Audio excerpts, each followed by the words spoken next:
Farming this can actually make 50 mil per hour. You can get insane fishing speed with this strat, and this allows you to make dungeons way easier. In this video, I'm gonna be covering some really useful tips that I learned quite recently.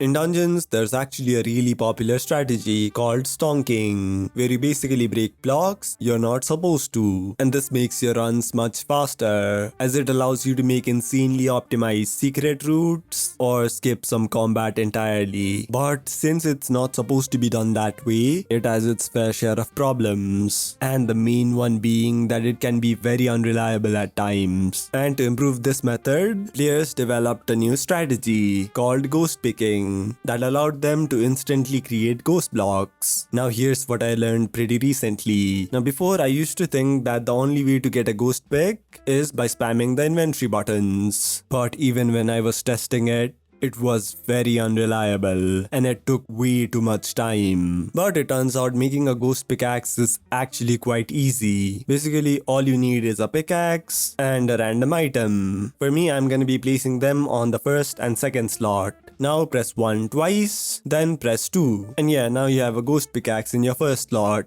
and you can use it to do ghost pickaxe stuff. And as you can see, this is way faster than just spamming slots hoping that something will happen. Again, I know I'll get spammed with the "oh, I already know this." But to the one person I helped, please let me know in the comments. Also, I learned this from a forum post, so check it out in the description for the source and other really useful videos from other creators that might help you.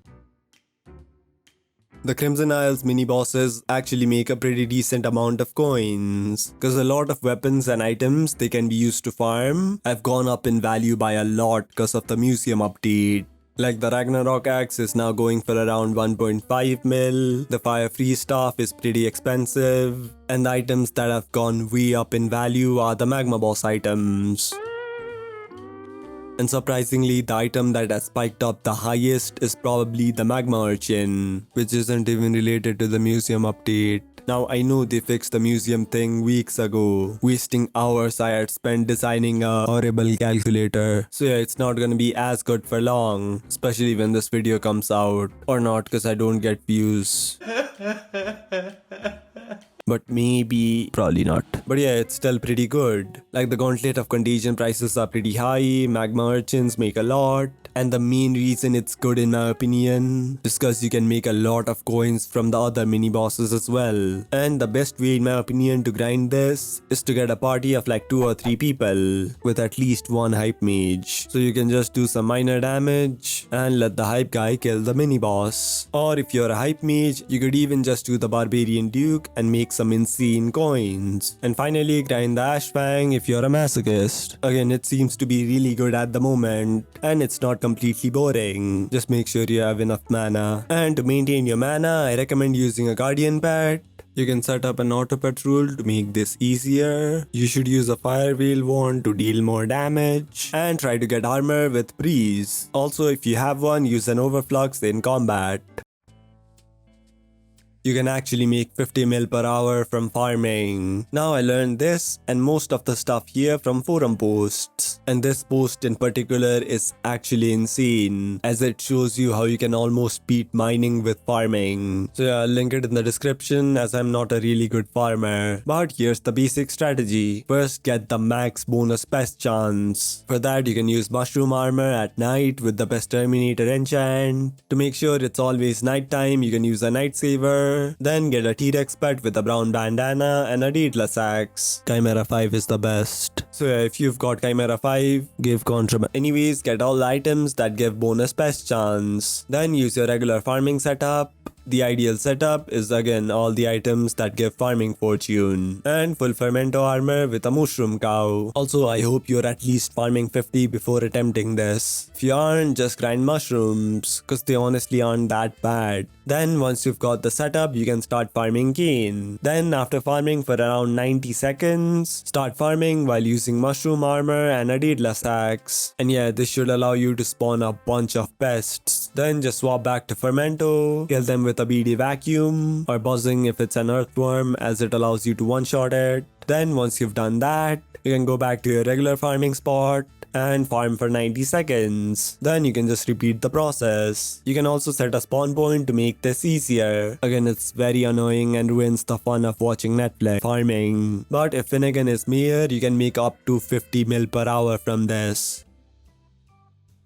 Now here's how you can swap your rods to get insane fishing speed early game. Now before I could test it out, I ran into a couple of issues, cause it's really hard to tell if it's even working. But after hours of testing, turns out this is actually insane, cause all I did was swap from a chomp shredder to a magma rod, and it allowed me to save over 3 seconds worth of fishing time, which might not sound like a lot, but in the long run it is. Again, the only issue I faced is that it can be annoying for some people, cause now you need to actually press more buttons and properly time your rod swaps. Now the best way I found is to cast your rod while swapping it. Like in my case, I hit right click and press 3 at the same time. Again, most fishing sweats probably knew about it, but in my opinion, it's pretty cool. You can also do this with other items that give fishing speed, including a Daedalus axe. So yeah, if you want to be even fancier, you can just get a Chimera 5 Daedalus axe to achieve the same effect with a Megalodon pet.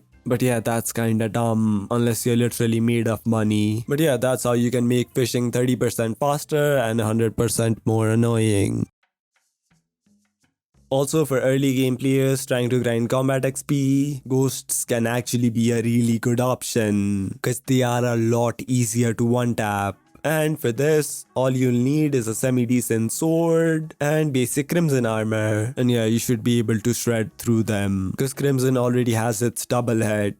And when you combine it with all the stats boosted in the mining island thing, farming ghosts can actually be really easy. Now it won't make a lot of coins, cause Sora prices are really rough right now. And there's also the fact that making money from ghosts greatly depends on your bestiary, cause it gives more coins and magic find. Also get bank 5 on your armor, cause it's cheap and allows you to earn some extra coins. Also, I said this in my last video, but if you don't have MVP plus, visit portal, cause you can get access to a lot of really useful portals, like for Kudra, mining, Arachne, and a lot more. Also, D3RP13 made this video about how you can get insane coins, mine shafts, and powder. Now, I won't spoil a lot, but it's a really good guide. So if you're done watching this video and have high enough heart of the mountain like 9 or 10, then go try it. It's a really good guide, unlike mine. Just make sure you read the pinned comment as well. So yeah, I hope this helped. Bye. If